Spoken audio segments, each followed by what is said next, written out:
should Bandai consider even like making a mid grade between the real grades and the high grades, so the Moon and the Snanju Stein can, not have to outshine everything else under them? I think the first time we saw it, and I mean, maybe agree to disagree, but I think the first time we really saw it was when we got the Atlas. It was like one of the closest that I saw in between for like a high grade, real grade.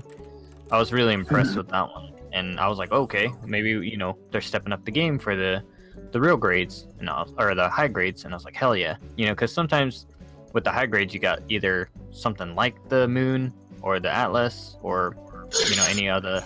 I think the narrative kits are gonna be well made past the Phoenix, but and then you have stuff that's just like a hand grenade, or you don't even want to do it because it's sticker hell. I mean, they're great for customs and everything like that, but a lot of people just straight build.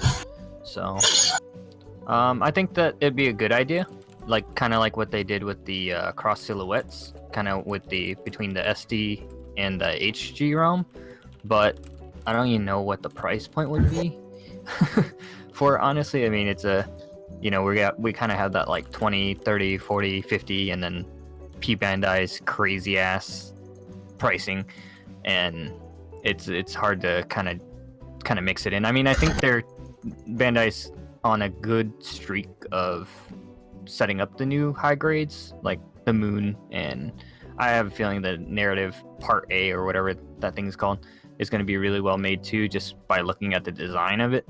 So, I mean, hopefully we just get some better high grades in the future, and maybe some more iterations of the real grades outside of the unicorns and everything like that. Well, pretty much everyone already hit the basic points.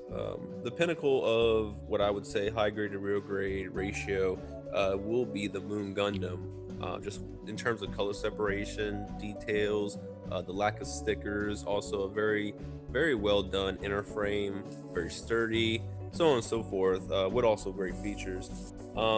But yeah, I would just say, as long as we can continue that path with at least just the Moon Gundam, then I think we're gonna be fine for the next few years.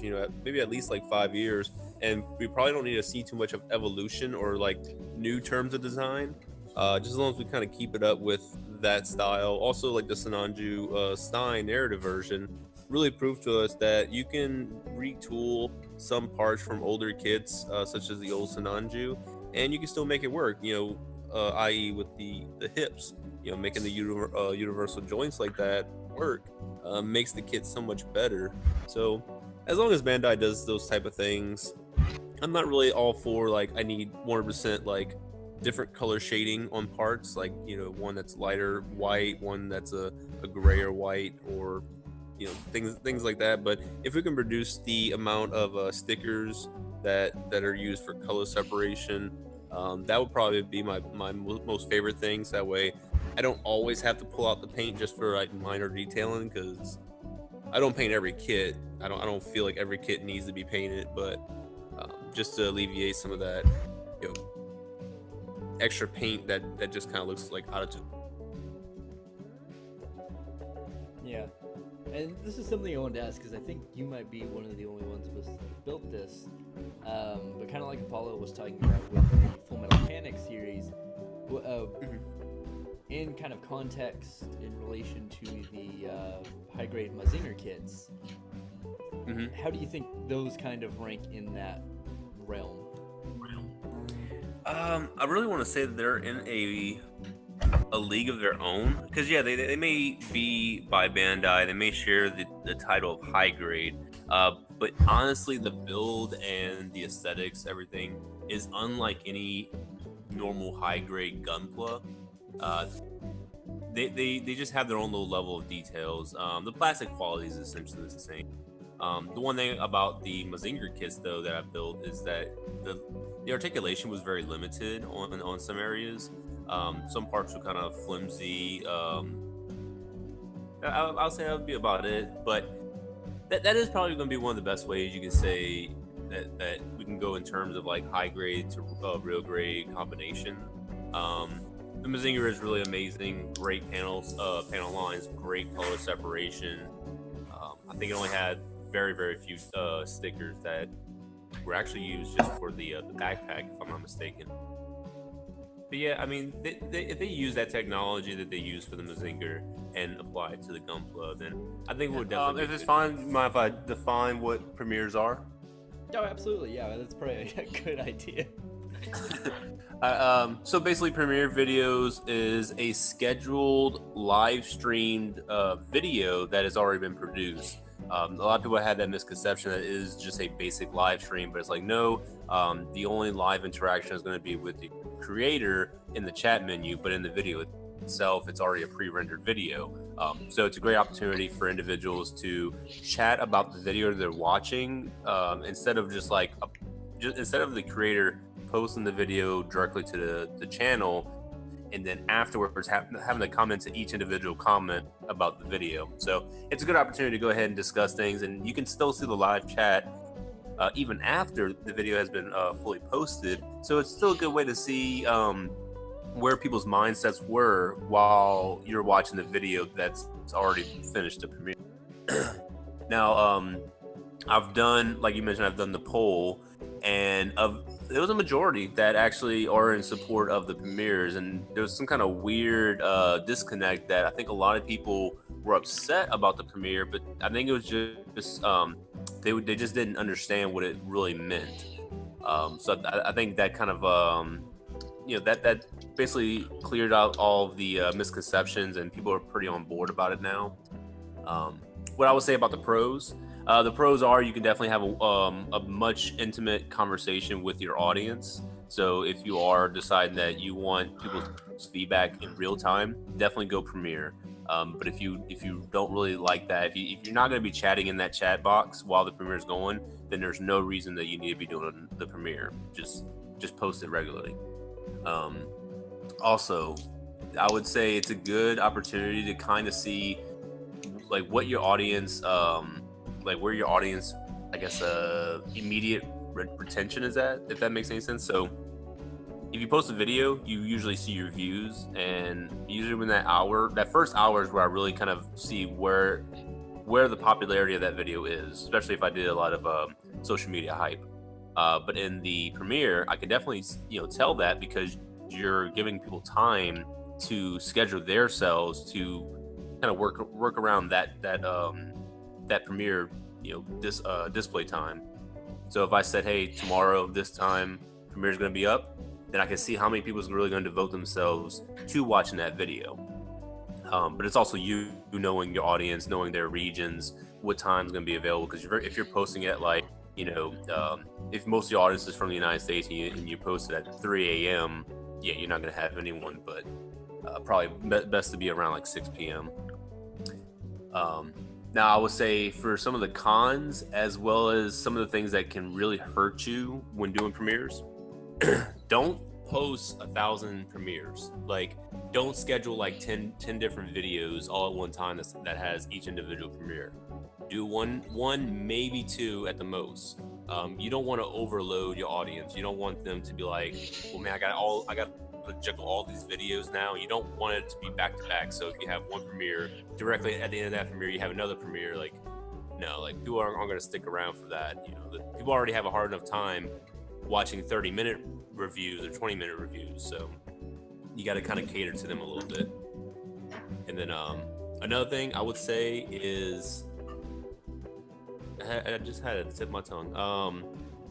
For your premieres, you don't want it to be of videos that are not significant, even though they may be significant to you. And what I mean by that is, if you have an unboxing video, that's not significant to the community. Like, it's already been this has already been exposed plenty of times. People hate or are not as interested in unboxings than what they are reviews.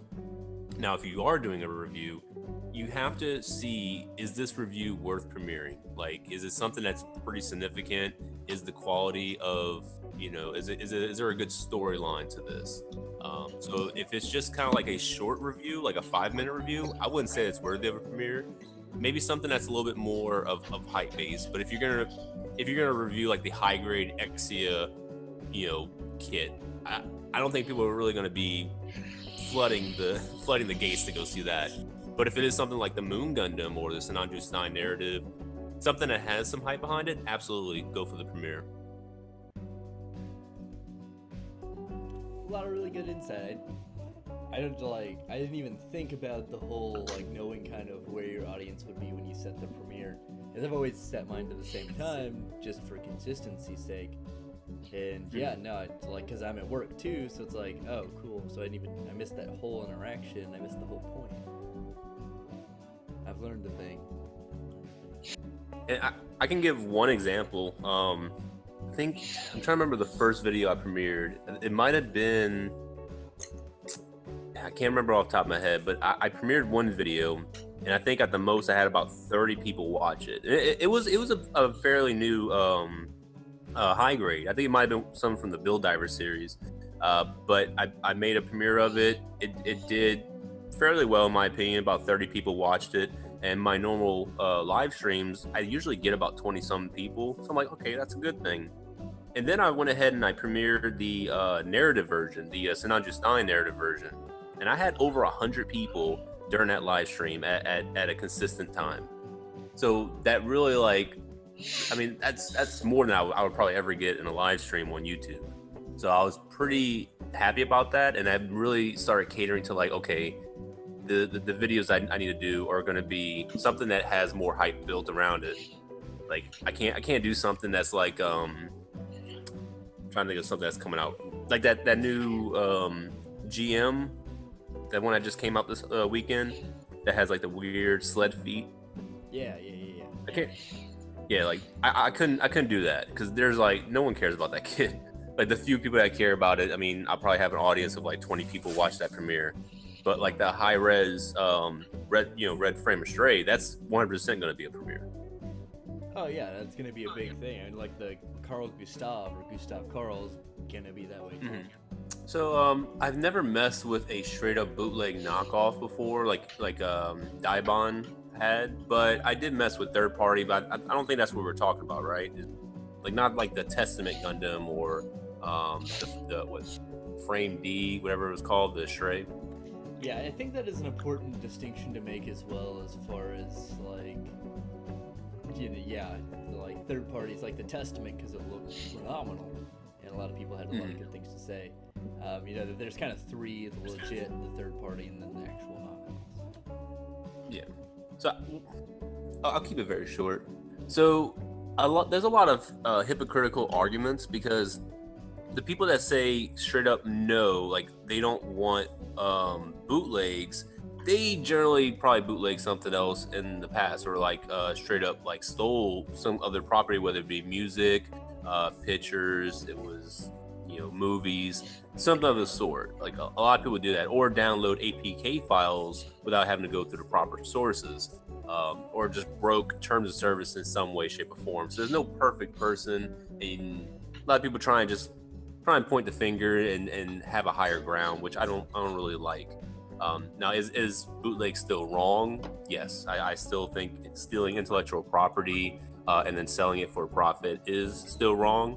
The people that say it's not wrong, I often ask them like, hey, so why is it that they get so offended when someone like let's say on Instagram takes a picture from a builder and posts it on their Instagram with a different filter? Is that not the same thing that Daibon is doing to Bandai? They're taking the same mold but just casting it in a weaker plastic. So they're still doing the same thing, but people kind of choose what they want to be offended by, which I always have a problem with. You can't just pick and choose what to be offended by. You have to have some kind of very linear moral ground. But I'm kind of in the I'm more impartial. I feel that people should just do what they need to do, and the justice system will do its course. And we've already seen that. Bandai's already taken action. And the only thing that we can possibly do on our end is, if we truly do support Bandai, is to not buy these straight up knockoffs. Now, when it comes to kits that are made by Dragon Boko or was it Sun Toys, and it was another one. Forgot the other brand, but I think it's okay in some shape and manner because I think it's whenever I bought the Testament, and I also bought that Ultron. I think it's sending a message to Bandai is like, these are the kits we want. If you're not going to produce it, then we will find other ways to obtain what we desire. You know, why sit on such amazing designs? And if you do have the intellectual property, then why not utilize it? And granted, we can't dictate what they're going to build. They kind of cater to more of the Eastern audience. But it's like after the 16th, master grade unicorn, or the third or fifth freaking strike Gundam, it's like we kind of get to the point where we're feeling frustrated.